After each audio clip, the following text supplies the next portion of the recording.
Bring it out the way. One time if you're not shocked, let me hear everybody make some noise! So we're here tonight to give God the praise. We're here to give the glory. We're here to give the honor. Everybody clap your hands. Referencing our children and our urban communities as raping their communities and talking about our children as crackheads, right?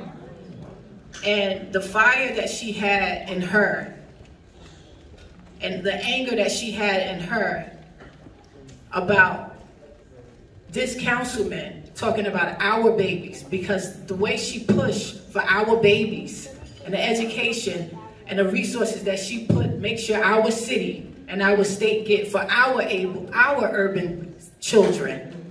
She was so upset. So we're dressed up and we're like, come on, Senator Ruiz, come on. No, she was ready to fight, roll up her sleeves, and get down like we get down in the brick city. Right? She said, I'm a Senate Majority Leader. Guess what? I'm not a crackhead. You're the chair of Homeland. You're not a crackhead. This is our budget chair. She's not a crackhead. Where's our mayor? Our mayor, Raz Baraka. He's not a crackhead. Guess what? We have a lot of people in our city that's not crackheads. Right. Right. Right. So whether we was at an event, she made sure we stayed focused on the cause while we was there. We can be dressed up all day long, but guess what? We are still on our mission. So thank you. Guess what? This award, she is definitely worthy of it. So thank you so much for your service. Amen. Amen. Thank you. Thank you. So before I start, I'm not going to tell you how much Teresa paid me. You heard a little bit of what Janine spoke about Senator Ruiz. I knew Senator Ruiz when I was just on the Board of Ed, and actually I worked on her election before I even had a chance to be elected.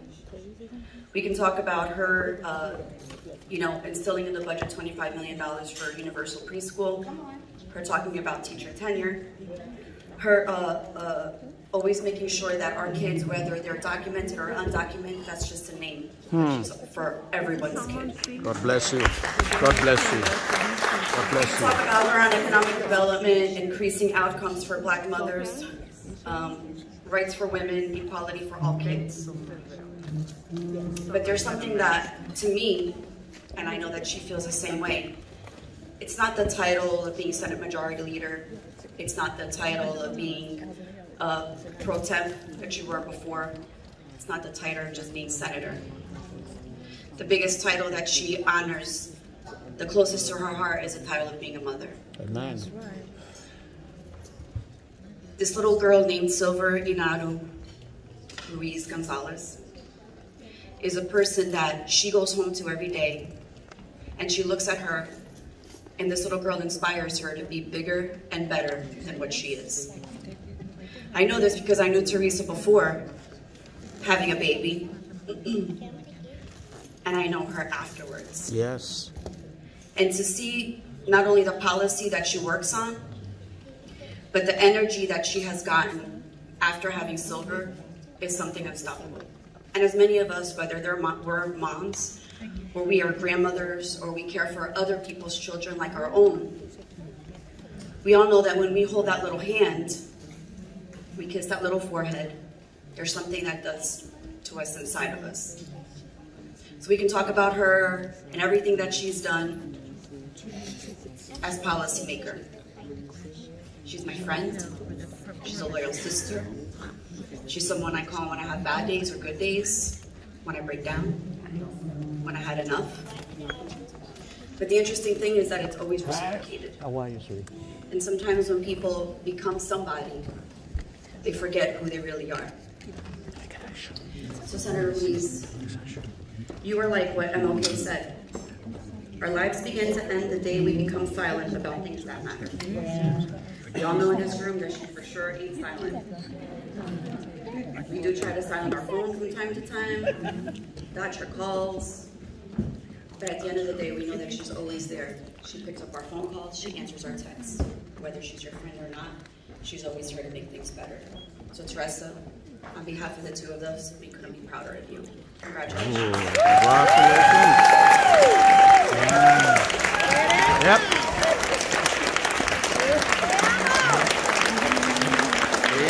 Yes.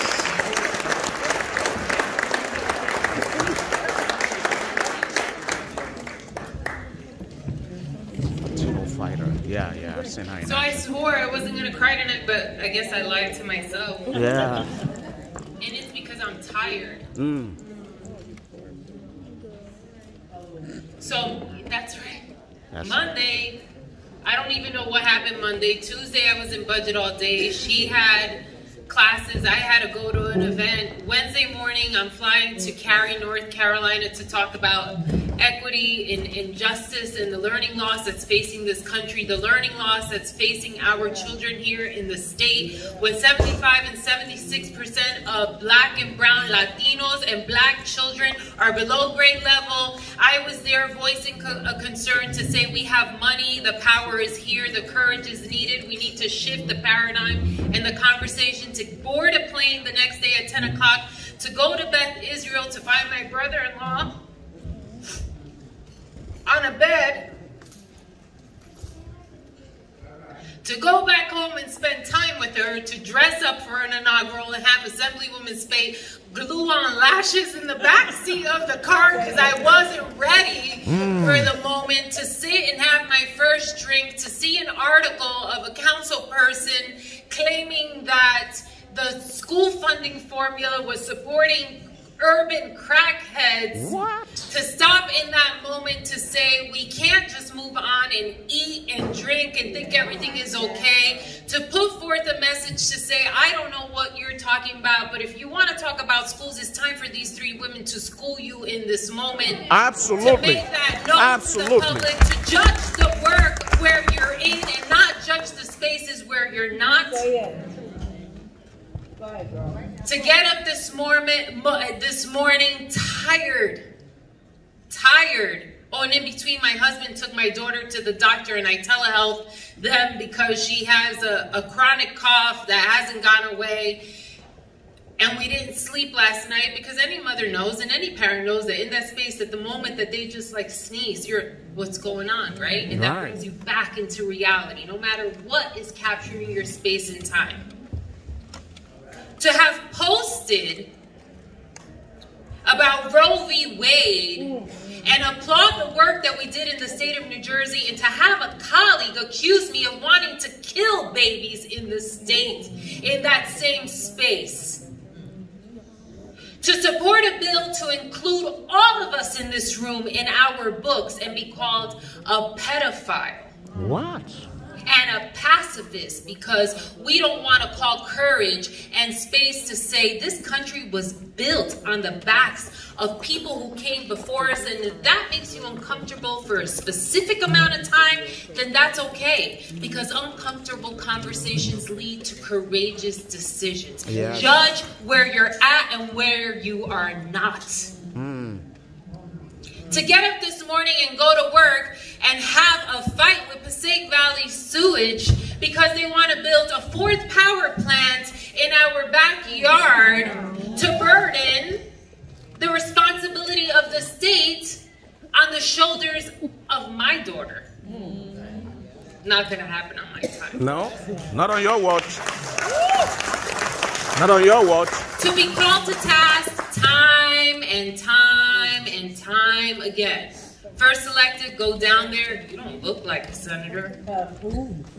Because I was young. Doesn't matter. And I was Puerto Rican. Yeah, it doesn't matter. And I was from 07-104. And I don't hear my accent, but there you go. Pero sometimes. Yeah, pero.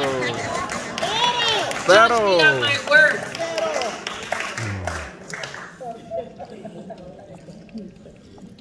You don't look the same. You don't act the same. Who is this person? So let me tell you who I am. I never wanted to run for public office, but this was written for me. Right?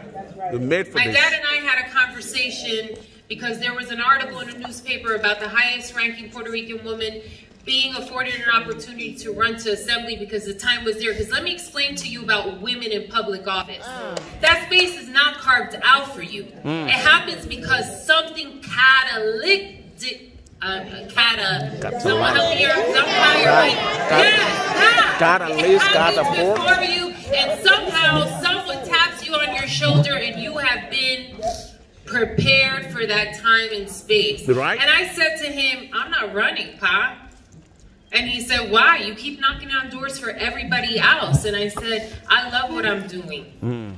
I said, I'm not doing that. I love supporting people who I believe in. He said, I'm tired of you knocking on doors for somebody else. When will you knock on a door for yourself? 2 weeks after that, he was struck by a car and killed. And in that space where we had that conversation, I said to him, you'll get over it, because as the baby of the house, who gave her valedictorian speech with green hair in 1992, I know that's not prolific now, but in 92 it was a big thing. It was a big deal. And my sister met her husband when she was 16, and then I did a lot of other things before I got married. And then I know there's some Latinos in the room, and I know that everybody understands this, because if you come from a household that is structured, we call them the gente, the people, right? They're watching you. It's like, who are this gente that are watching me when I come home from the club? I don't know who they are, but they're watching me, right? And my dad was like, what are the gente gonna say? And I said, the gente are gonna say one day that I'm gonna get to a place in time where the gente are gonna ask me for help, and I'm gonna be presente to help them. Amen. No matter what they said about me in the past. That's it. Doesn't matter. So he gets struck by a car and killed, and I get asked in that same moment of grief, will you run for office? And I won't share with you what I said because it was 4-letter bombs. And it was at Essex County College during a big election time cycle where I looked at a stage which it was homogenously white. And I remember this clearly, over the age of 40, and I need to up that age because I'm 47, so I need to up it. Over the age of 40, and I said, you know what? You can keep standing in front of the stage and making those kind of descriptions, or you can change the pace of this trajectory in a way where you will forever change the history of the state. Amen. I became the first Puerto Rican and Latina to elected to the state of New Jersey. Chair the Education Committee and took on a 100-year law to challenge 10-year laws in the state, because we know about children in education. And if you want to talk about equity in spaces, if you give a child the optimal opportunity to reach their God-given potential in our public school systems, I'm not saying they won't have obstacles. I'm not saying they won't be judged. I'm not saying that we won't get. You've started them at the starting line. Right. And I was told when I was going to do that, you know, this so-and-so's tried this in Middle America and was never reelected. And my response was, I'm not here to get reelected. I'm here to be able to go home and put my head on the pillow and go to sleep comfortably. Amen. And I did it after 2 years. Unanimously supported by both houses, and every single union in the state supported it. And that's not a small thing. It's something to be celebrated, because women know how to bring people together in spaces where there's challenging and trying times. Judge me on the work and not the spaces where I not have been. Right. When you talk about the lead crisis in the city of Newark, it was the collaboration of the mayor, the county, and the state, doing implementation legislation to allow the city to go on grounds to make sure that they could dig in, brokering deals with the infrastructure bank and the ECIA to be sure that a project that was to have the trajectory of 10 years was accomplished in 2. Collectively, we saved lives. To take my experience as the only senator to give birth in office, which speaks to the extent of not having women in the legislature, and using that, the lactation nurse specialist who came to my household and changed how I was feeding my daughter, not for 3 months, for 4 years. She gave me the confidence.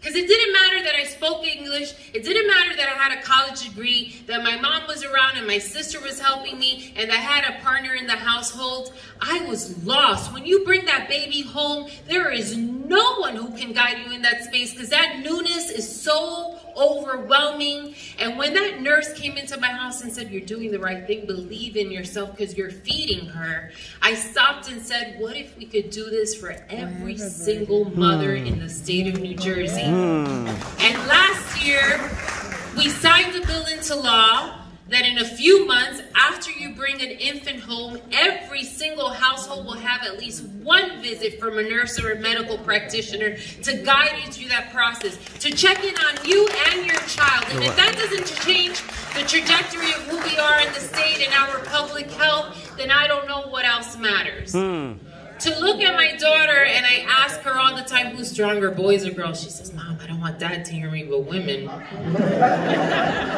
I'm programming her just slightly. Because she already understands the capacity. She's an old soul, and I say she has my dad in her eyes and in her soul. She gets it. That even though I pushed back so hard to come into this space, God and all the women who came before me, like my mother, who got here in Nova and dropped off her 2 daughters at school, parked her car on Broad Street, and got on the bus to go down to New Jersey Bell because it was cheaper to get on the bus than to park her car here in downtown Newark in the late 70s and early 80s, that it was that already eroding of that road and making that paveway, that when Winona Littman was down there by herself, sitting on the edge of her desk, if you notice that picture, that wasn't her desk. She's sitting there because she didn't have a desk. That when she had to go to the restroom, that 2 state troopers had to stand on side because it was designated a male bathroom, that it's on the shoulders of those women that have afforded me the opportunity to be the highest ranking Latino, never mind the gender, Latino in the state of New Jersey. And we're not talking 1954, it's 2022. For God's sake. And when we all are not sitting at a table to lend our lens, we don't have to agree. We don't have to be comfortable. We can yell at each other, and we can scream, and we can cry, and we can certainly curse, because, honey, I have a potty mouth that you would never know, right? But it's to make the line in the sand move. So when the water comes back to erode that, you're ready and prepared to move to a different step. That when the door is closed, you're not kept on the outside, that I'm sitting inside, talking about the budget and bringing money into our school districts and school facilities and into our healthcare structures, and making sure that when we talk about a land back bill that takes a property that has been shuttered and closed in the city of Newark and gives a person an opportunity to be a first-time homeowner, that they have it. And so I want to ask everybody on my table to stand, because this is a visual. Assemblywoman Eliana Pintor-Marin, Assemblywoman Shanique Spate, Shadea, BJ, Yvonne, Taisha, Lisandra, these are women who work with me. And you know why? This is very thoughtful and conscious, because this is the antithesis of corporate America. Amen. When you stand before boards and everybody is looking a certain kind of way, I want to say to them, meet these women, because they're making inroads. Right. So to all of the fellow honorees, where is my hero for open space and environmental justice, Barbara Bell Coleman? Thank you for your love and compassion. To the Morris family, who saw in Newark everything that my parents saw when they picked the city to raise their family, and you just made that diamond just shine a little clearer. When we drove through those lights in my car, I was like, I don't need to go anywhere else but in Newark. To John Schreiber, to Aisha, to Malika, thank you for your patience. And to all of you, I will close with this. The ultimate measure, and MLK, forgive me because I'm changing the gender in your quote. The ultimate measure of a woman is not where she stands in moments of comfort and convenience, but where she stands at times of challenges and controversy. I always stand in a fierce pair of heels. I always stand strong. I am Boricua. I am Brick City. I am you. I am Silver, and I am the children of the future of New Jersey. God bless you. Give me the strength. Give me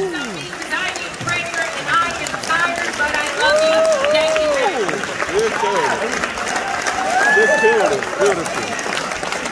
Beautiful. She nailed it. She nailed it.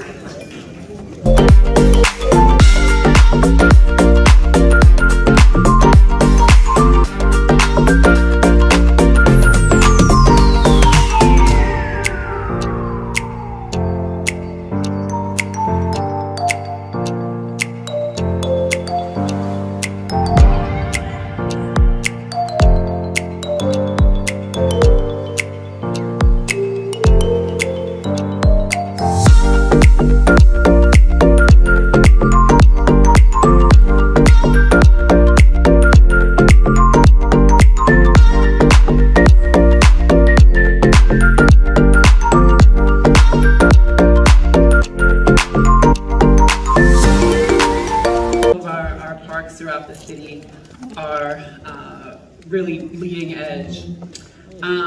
Mi hermana, Senator Teresa Ruiz, an avid champion. I'm both Boricua and a black woman. I gotta claim fully at all times, always claim both sides. Intersectionality, I hear you Internet, all right.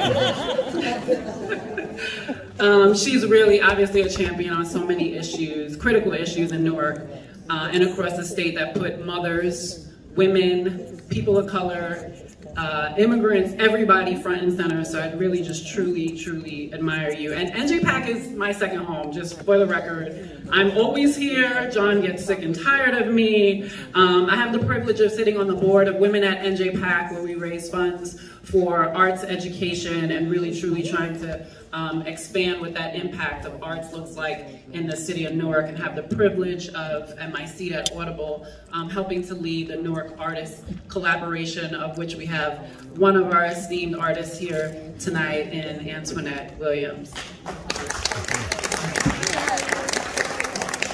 So 2 quick things that keep me close. I'm running as quickly as possible because Aisha gave me the side eye. The other Aisha, there she is laughing in the back. Two things that keep me close to NJPAC: the diversity of programs. I've been here watching Willie Colon with my mother, comedy night, date night, girls night. Ty is usually by my side. I'm here all the time. I know the ushers, the bartenders know my drink. But my love for NJ, that's a gin and tonic. My love for NJPAC is not what brought me out tonight. It was Ayanna and Sari Morris. Please give it up. So every other month or so, I feel like I get a text from Ayanna, sometimes Sari, usually more when I was leading economic development for the city. But Ayanna, there's usually a check-in, chatting about her plans as an entrepreneur or their joint plans. As a couple, she is unapologetic about being a strong Black woman, about women's empowerment, and about making money. Yes. And I say that That's sometimes it. we're shy about that. Yes. And we can't talk about economic empowerment without really being purposeful and intentional about your growth as a business. Right. They are fierce, they're dynamic, they embody what it means when somebody says, fine, I'll just do it myself. It makes me think about that MLK quote about the tranquilizing drug of gradualism. Those that know me know that I frequently reference that. Sometimes we're at tables where we feel like, are we really having this discussion again? And it feels so slow and so gradual. And my new favorite word is transformative. If it's not transformative, I do not want to do it. And I feel like you both really embody just shucking that thought around gradualism. And so with that, hopefully their bios are in there because I wrote down all this stuff, but I'm going to skip over it. They are phenomenal individually and as a couple. And there is nothing more powerful than that. So please join me in welcoming and congratulating Sari and Ayanna Morris with the distinction of Reverend Dr. Martin Luther King Jr. Award, Visionaries of the Future. Thank you.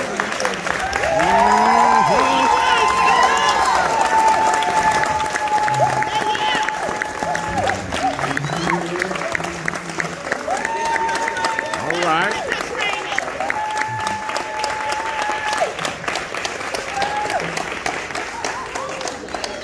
Beautiful intro.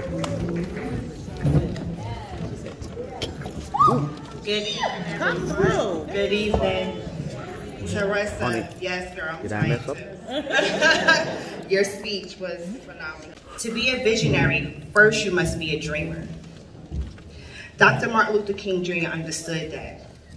While living in the midst of the American horror story, he touted his dream for a better America, where people will be judged by the content of their character and not the color of their skin. Something a little chocolate girl like me knows all too well.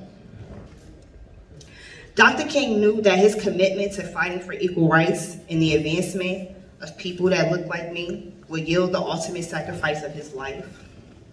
He knew that in his lifetime, he will only have the opportunity to dream. For that reason, he intentionally left jewels to inspire future visionaries to come. He ensured we knew that the ultimate measure of a woman is not where she stands in the moments of comfort and convenience, but where she stands at times of challenge and controversy. Right. And if you can't fly, then you must run. And if you can't run, then you must walk. You can't walk. But whatever you do, you have to keep moving forward. Right. Because in this rat race called life, it is a marathon. And it is the responsibility of the generation to pick up where the previous left off. This country fills its babies with dreams and nightmares.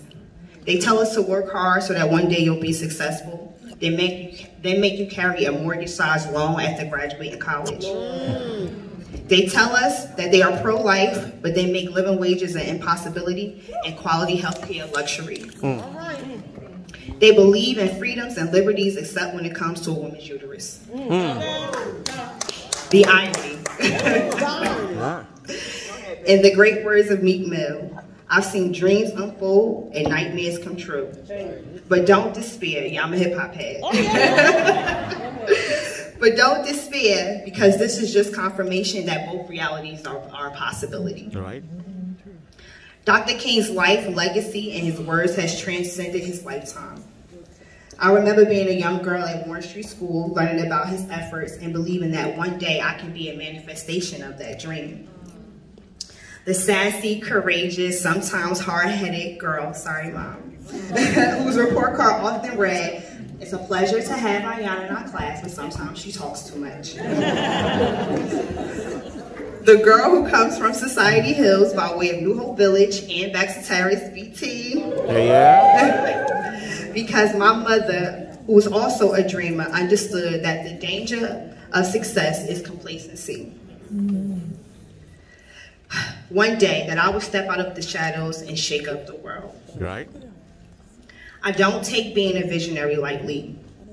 I understand that my dreams and Dr. King's dreams are only a possibility when one is woke and makes the sacrifice to take action. I want the world to know that Newark looks like this. Right. Right. Newark is a vibrant, bustling city that's rich with culture, talent, opportunity, and people just like me. My husband and I made the commitment to come back and invest in our community because Newark has planted seeds within us, and now it's time for it to bear fruit. Thank you.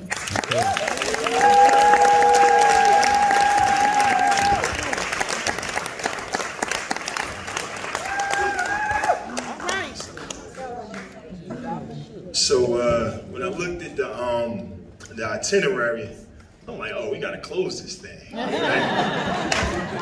So first, everybody's speaking on elegantly they used to speak. I'm used to building things, right? So you get me up here in front of everybody. I just wanted to thank everybody for coming out here. I saw it was gonna be raining. My wife, she a vouch. I'm like, are people gonna come? It's raining. I'm like, it's 100%. I seen it this morning. So I really appreciate everybody taking the time to come out here just to spend this moment and share this moment with us. This is kind of not ironic, but for me, it's like a life-changing event because, I remember my mother used to take me down to City Hall, to see my grandmother. She was a cleaning lady down there for 25, 30 years, right? So, what you see up here today, you see a man, right? But at the same time, you see a young boy, right? 4 or 5-year-old who had to sell candy, you know what I'm saying, to go on school trips. My mom used to take me down to see my grandmother, Miss Kitty. Councilman Tucker gave me my first job at Passaic Valley Sewage Commissions. You know, so I'm a true son of Newark. You know, we grew up right down the street, off Broad Street on Astor Street. We used to walk down City Hall and walk back, right? And that was a long time ago. You know, but somebody like myself and my wife are here today because of somebody like Dr. King, right? And, you know, Dr. King was known for having a dream, you know, but what happens when a dream is deferred, right? Does it dry up like a raisin in the sun or fester like a sore and then run? Does it stink like rotten meat or crust and sugar over like a syrupy sweet? Maybe it just sags like a heavy load, you know, or does it explode? Dr. King was a visionary who feared that he may be integrating his people into a burning house. Think about that, you know. Words like that coming from him during that time was groundbreaking because it represented a pivot in his vision, his thoughts, and his ideology. You know, as business owners and community leaders, you either see our successes or our failures and nothing in between. So as business owners, as community leaders, as people who put things on the line, you know, we understand what it's like when I'm not a real estate developer, when I'm not a coach, you know what I'm saying, when I'm not a business owner, when I'm just a husband who gets yelled at because I didn't clean up, right? To be honest, my wife sat me and my son down the other day, like 11:30. It was horrible, but I guess it was needed to start cleaning up the next day, right? That's a good one. You know, but in those moments when we're not up on stages receiving awards and going for our goals and visions, you know, people don't see the insecurities, the doubt, the anxiety. For us as black and brown business owners, the lack of resources, the countless hours of revisiting and editing and adjusting our dreams just so we can make sure we can put something forth that the community will like and that they will appreciate. You know, and the sleepless nights where we can't even have a dream. Think about that, right? It's crazy. Right. But when I look at Dr. King's life and love for those who he will never know, right? And this love for those who we would never know is what drives myself, my wife, and our family. And this is why you see us here today, because we don't know everybody in here. We would love to, right? But we don't need to know you, right? Because when we wake up in the morning, we are dedicated to making Newark and making this world a better place tomorrow because we were here, right? And honestly, you know, I like doing good things, right? I like making money too, right? And we gotta be unapologetic about making money. Like anybody can tell you, we're gonna do things out of the kindness of our heart, but we're gonna try our damnedest to make sure that it's fiscally responsible and it works so that we can continue to keep doing these things. And now if you think about it, I always talk to my wife. And rapper Drake said, you know, I'm looking forward to the memories of right now. What we don't realize as we hustle and we bustle and we, you know, pursuing our dreams, you know, we going to, you know, trying to be an elected official, getting in office and things like that, you know, we're actually walking memories. Amen. Think about that, right? So we're preparing for tomorrow today, right? And we only have one life to live. Absolutely. Right? The beauty of life is that it has a limit. It's finite. It's measurable, right? It's something that you can wake up one day and say, I probably will live a certain time, then I won't be here anymore. So we are tasked with compressing all of our ideas, our wants, our desires into this infinitesimal existence in this evolution.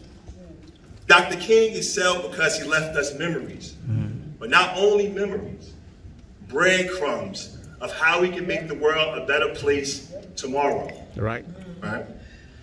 The only thing that's guaranteed in life besides taxes and death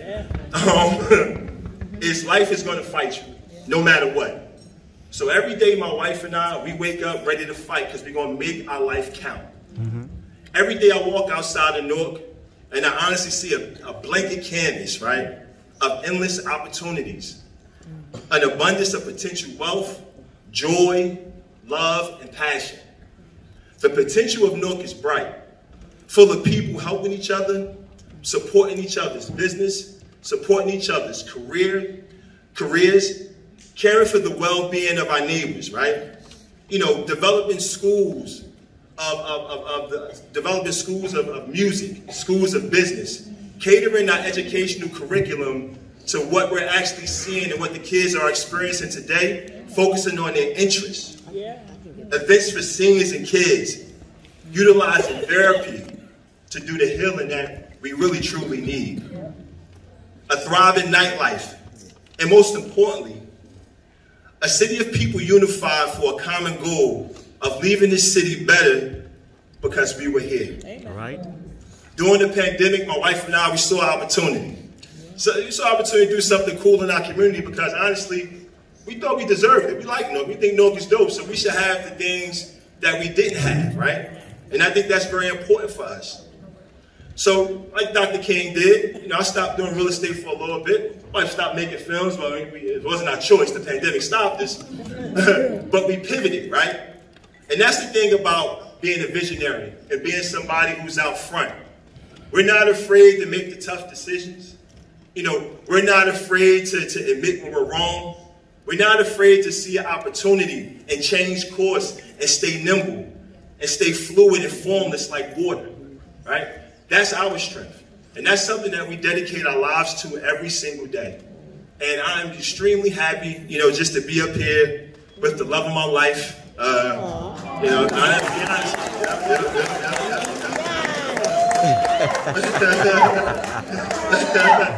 You know, so the one, you know, gotta make sure I'm good for later, right? Okay. You got it. You know, better be good for later. Oh gosh, I got you.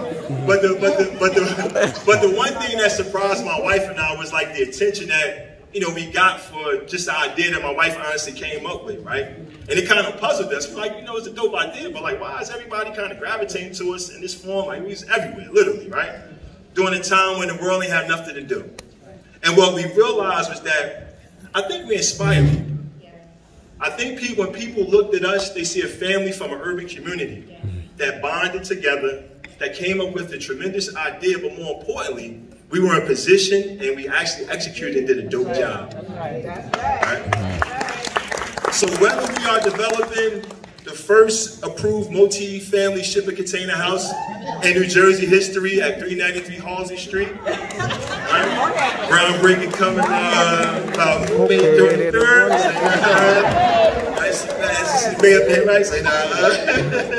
You know, or we're operating a drive-in movie theater, or if we're running our light show or making films, or if I'm dedicating my newest building on the block I grew up on, Aston Street. Me and my family lived there for over 25 years, and I dedicated that building to my brother who passed away, my younger brother, right?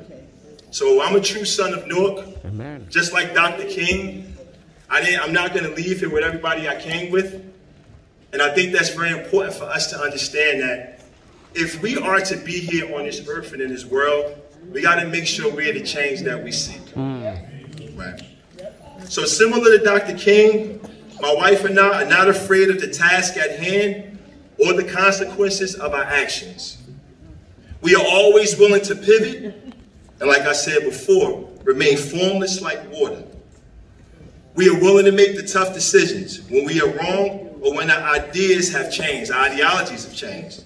And most importantly, we are unapologetically bold and black. All right. Dr. King had a dream, Newark has a hope. And through our vision, we will focus the gaze of our community to deliver a better tomorrow. And the crazy part is, the best is yet to come. All right. I want to say thank you to NJPAC. Thank you for everybody here. Have fun tonight. We're turning up later. And I really truly thank you for spending this moment with us, my wife. Okay. And we're going to excuse. Part of the MLK dance series at NJPAC. Well, before I get down to this business, I'm in a position where I have a smartphone and people communicate with me on my smartphone. So I've gotten several DMs, and someone's in the audience whose grandmother is 75 or something like that said, say happy birthday to my grandmother. So I'm saying happy birthday to whoever that person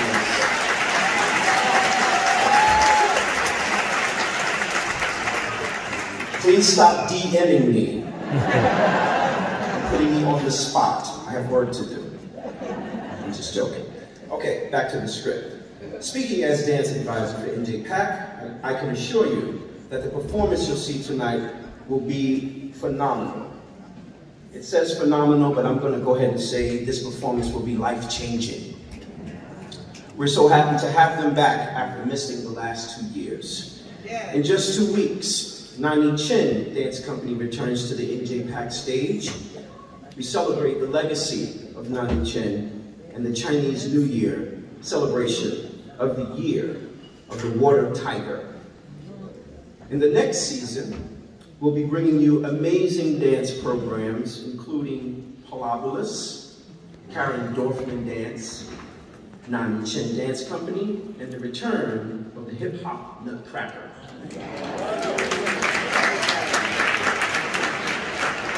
In addition, we'll have 2 programs for the National Ballet Theater of Ukraine, one being the Nutcracker and Sleeping Beauty.